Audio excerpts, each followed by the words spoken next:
हाँ तो मेरे प्यारे बच्चों, आज का मेरा टॉपिक है आवेशित संधारित्र की स्थितिज ऊर्जा। आवेशित संधारित्र की स्थितिज ऊर्जा, electric potential energy of charge capacitor. चलिए देखिए, आवेशित संधारित्र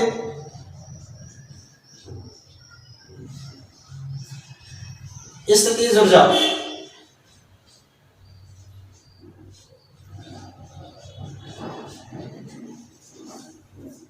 यह है इलेक्ट्रिक पोटेंशियल एनर्जी या potential energy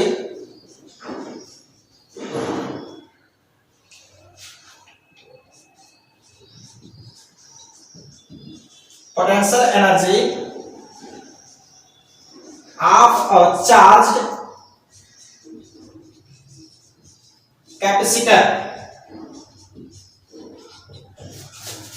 potential energy of a charge capacitor.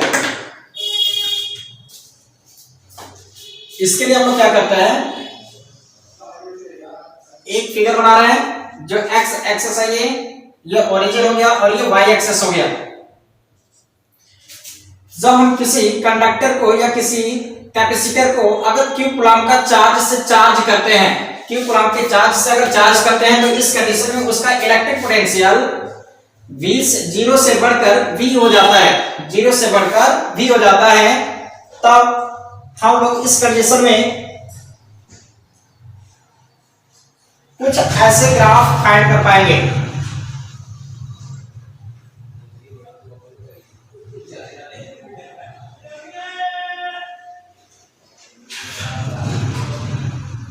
ये आपका जो इंक्लोज्ड एरिया है,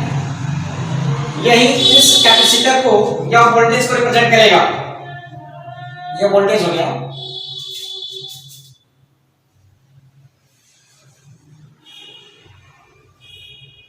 जरा फिर से समझ लें, जब ये हम जो बताए हैं आवेशित संधारित्र की स्थितिज ऊर्जा, जब किसी संधारित्र को अगर आवेशित किया जाता है, जब किसी भी संधारित्र को अगर आवेशित किया जाता है तो इस दौरान कुछ कार्य करना पड़ता है। जब किसी भी संधारित्र को अगर हम क्या करते हैं, आवेशित करते हैं, तो इस कंडीशन में कुछ वर्क करना पड़ता है। मतलब जब किसी भी कैपेसिटर को अगर हम लोग चार्ज करते हैं, तो इस कंडीशन में हमें कुछ वर्क डन करना पड़ता है, और यह वर्क जो होता है वही उस कंडक्टर में या उस कैपेसिटर में पोटेंशियल एनर्जी के रूप में कंज्यूम हो जाता है। अर्थात जब किसी संधारित्र को या किसी चालक को आवेशित करते हैं, तो इस दौरान कुछ कार्य करना पड़ता है, और यह कार्य ही उस चालक अथवा संधारित्र में स्थितिज ऊर्जा के रूप में संचित हो जाता है। तो चलिए इसी को हम लोग देखेंगे। जब फिर से इसको समझ लेते हैं। सपोज करते हैं कि कोई कंडक्टर है या कोई कैपेसिटर है, जो अगर हम उसको +2 कूलम के आवेश से, अगर उसको हम +2 कूलम के चार्ज से अगर चार्ज करते हैं अर्थात आवेशित करते हैं, तो इस कंडीशन में उसका इलेक्ट्रिक पोटेंशियल 0 से b तक चला जाता है, अर्थात इलेक्ट्रिक पोटेंशियल या पूरा यहां से यहां तक v हो जाता है। उसका इलेक्ट्रिक पोटेंशियल भी इंक्रीज हो जाता है, और यह जो v होगा यह q/c के इक्वल होगा। q/c क्या होता है, आप पढ़े होंगे q = cv, तो v = q/c। अगर कैपेसिटर सपोज करते हैं तो ये देखो, जो c होगा यह आपका OB जो है, यह आपका कांस्टेंट होगा जो आपके कैपेसिटर को रिप्रेजेंट कर रहा है। किसी कैपेसिटेंस मतलब कैपेसिटर के कैपेसिटेंस को शो करता है। तो फिर से देखिए, हम लोग लिखेंगे क्या, आवेशित संधारित्र की स्थितिज ऊर्जा में सबसे पहले हम लोग इसका फाइंड कर लेते हैं कि टोटल वर्क डन कितना है। तो वर्क डन जो हो गया, जो इस एरिया ऑफ ट्रायंगल जो आएगा, जो एरिया ऑफ ट्रायंगल होगा वही इसके वर्क डन के बराबर होगा, और जो वर्क डन होता है वही कैपेसिटर या किसी भी कंडक्टर में, किसी कैपेसिटर या कंडक्टर में पोटेंशियल एनर्जी के रूप में कंज्यूम हो जाता है। तो चलो लिखेंगे work done area of triangle OAB। तो एरिया ऑफ राइट ट्रायंगल हम लोग जानते हैं क्या, हाफ बेस इनटू हाइट से। यही वर्क डन के इक्वल होगा। तो W = हाफ बेस के प्लेस पर पुट कर सकते हैं OA, और हाइट के प्लेस पर पुट कर सकते हैं AB। तो हाफ ओ ए के प्लेस पर क्यू लिखा जा सकता है और ए बी के प्लेस पर वी, या हाफ क्यू इंटू वी के प्लेस पर हम लोग क्या पुट कर सकते हैं, देखिए Q is equal to C V होता है, तो वी इज इक्वल टू लोग लिख सकते हैं क्यू बाई सी, जो वही है क्यू बाई सी भी लिख सकते हैं, और डब्ल्यू इज इक्वल टू लिखा जा सकता है क्यू बाई वी, तो क्यू बाई सी। तो इस तरीके से हम लोगों ने वर्क डन फाइंड कर लिया, हाफ क्यू स्क्वायर अपॉन में C, according to definition of electric capacitance.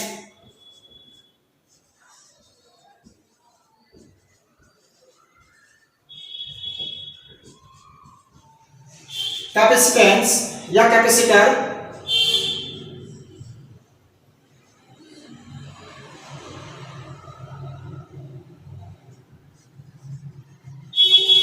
according to definition of capacitance of a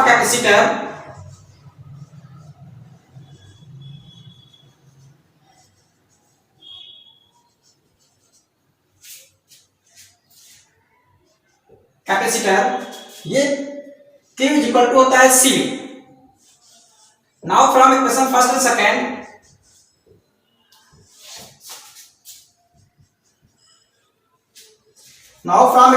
and second, we get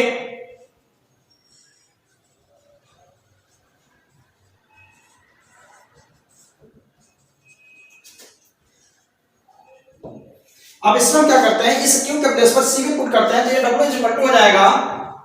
half, देखिए Q के प्लेस पर C भी स्क्वायर, तो ये हो जाएगा C भी, देखिए Q के प्लेस पर हमने C भी पुट कर दिया और उसका स्क्वायर है, यहां पर स्क्वायर है तो यहां पर भी मैंने स्क्वायर कर दिया अपॉन में C पहले से है। अब इसको साफ करेंगे, W इज इक्वल टू हो जाएगा हाफ C स्क्वायर भी स्क्वायर अपॉन में C, तो एक C से x कैंसिल हो जाएगा, W इज इक्वल टू हो जाएगा हाफ C v स्क्वायर। हमने अभी बताया था कि जो ये वर्क डन होता है वही कैपेसिटर में क्या हो जाएगा,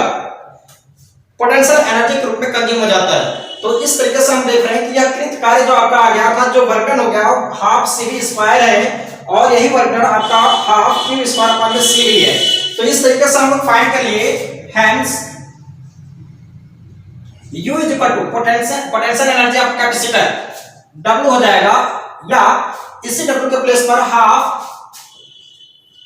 Q स्क्वायर अपॉन में C या हाफ C v स्क्वायर भी लिख सकते हैं, और इसी को U इज इक्वल टू लिख सकते हैं हाफ Q स्क्वायर अपॉन में, चलिए यहां तक सही है, इतना नोट कर लेंगे हो जाएगा। थैंक्स टू, ये तो आपको हमने एक अलग तरीके से बताया, एक दूसरे मेथड भी है इसका, जो कि अभी मैं आपको दूसरा प्रोसेस भी इसका बताता हूं, दूसरा मेथड, जरा सभी लोग इसको नोट कर लेंगे।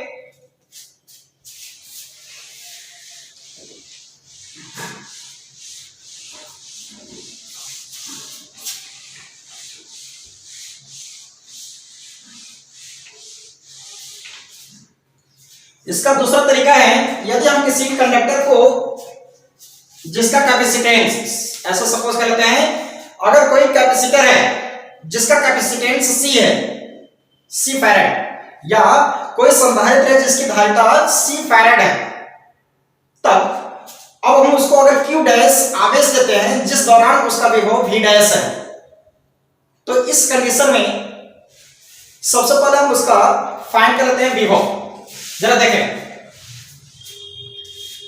जब किसी कंडक्टर को Q डैश, या जब कोई कैपेसिटर है जिसका कैपेसिटेंस C फैराड है, माना कोई आपका क्या है संधारित्र है जिसकी धारिता C फैराड है, और उसको अगर हम Q डैश कूलम, हमने बोला है Q डैश कूलम का आवेश दिया जाता है तो विभव उसका V डैश है, तब इस दशा में विभव बराबर, जिसको हम इलेक्ट्रिक पोटेंशियल कह रहे हैं, पोटेंशियल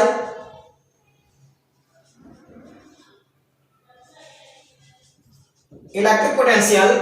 इज इक्वल टू, हम लोग नोट कर सकते हैं क्योंकि ध्यान दें यही होता है Q बराबर CV, Q is equal to CV, या V इज इक्वल टू लिख सकते हैं Q बाई C। सो तो ये देखो V इज इक्वल टू हो गया आपका Q डैश अपॉन में C, और इसी को हम लोग लिख सकते हैं V dash is equal to Q dash upon में C, ये इक्वेशन फर्स्ट। जब हम उसी कंडक्टर को अगर dq चार्ज से चार्ज करते हैं या उसी कैपेसिटर को अगर हम dq चार्ज देते हैं, वेरी स्मॉल चार्ज मतलब बहुत ही अलिटिल चार्ज है, बहुत छोटा सा आवेश है, अत्यंत अल्प आवेश जिसको बोलते हैं। मतलब जब हम उस संधारित्र को dq आवेश से आवेशित करते हैं तब इस दशा में कृत कार्य when the capacitor charged a little charge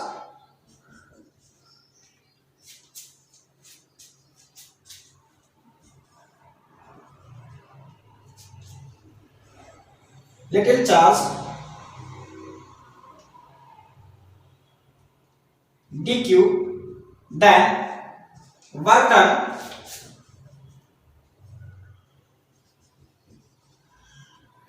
dq is equal to लिखा जा सकता है, देखो ये होता है v is equal to w by Q, पढ़े होंगे तो हम q w is equal to find करेंगे, v इंटू क्यू हो जाएगा। तो यही आपका work is equal to electric potential into charge, तो हो जाएगा इलेक्ट्रिक पोटेंशियल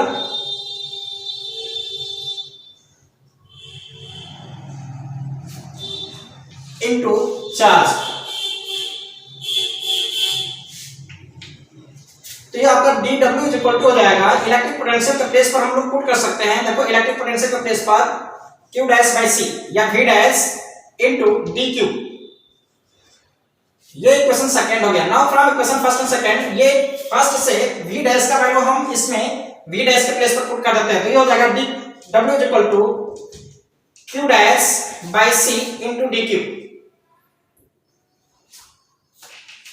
ये इक्वेशन थर्ड कर लेते हैं पहले। Now from equation first and second, समीकरण 1 व 2 से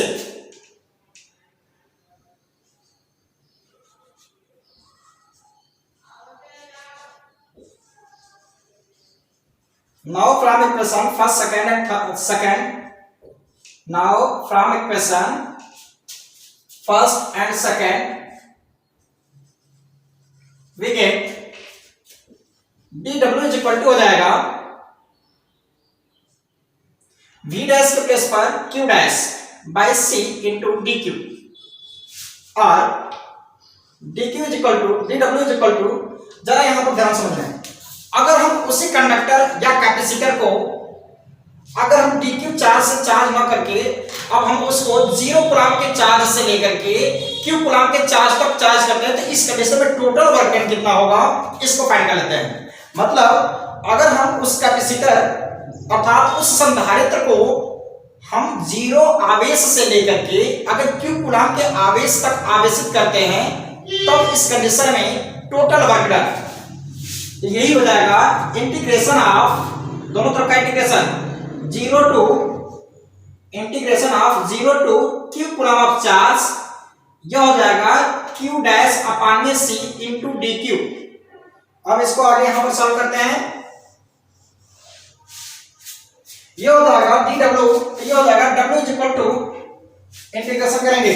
तो ये हो जाएगा, देखिए 1 बाई c कॉमन कर लेंगे क्योंकि q के रिस्पेक्ट में करना है तो q को ही लिया जाएगा इसमें, तो 1 बाई c ये हो जाएगा integration of 0 to q into q dash of dq। ये w is equal to 1 by c, इसका हो जाएगा q स्क्वायर अपान में 2 q डैश अपान में q डैश का स्क्वायर अपान में 2 lower limit 0 upper limit q integration, देखिए q डैश का इंटीग्रेशन करेंगे तो यह हमारा q डैश का स्क्वायर अपान में 2 आ गया, तो w इज इक्वल टू एक बार अपर लिमिट इसी q डैश के प्लेस पर अपर लिमिट रखेंगे और एक बार इसी q डैश के प्लेस पर 0 रख देंगे, 1 बाई c ये हो जाएगा q स्क्वायर अपान में 2 माइनस, अब q के प्लेस पर q डैश के प्लेस पर अगर 0 पुट कर देंगे तो क्या हो जाएगा टोटल 0 हो जाएगा, तो w is equal to find हो गया half q square by c into 2, या इसी को पुट कर सकते हैं, ऐसे भी नोट किया जा सकता है 1 बाई 2 q स्क्वायर अपान में c, ये इक्वेशन आपका हो गया third. According to definition of capacitor ये क्या हो जाएगा, Q is equal to CV होता है, तो इसी Q के प्लेस पर हम CV पुट कर देंगे।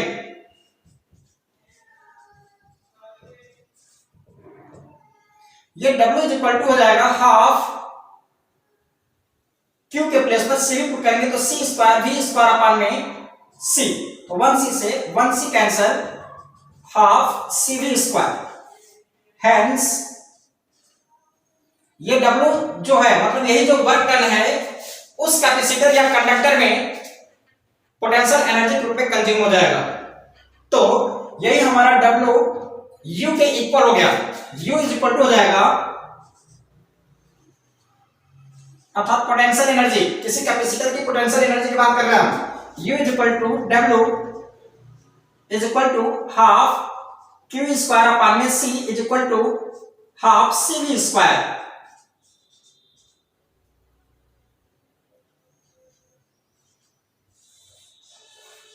हैंड्स प्रूफ आप किसी भी तरीके से कर सकते हैं बोर्ड में,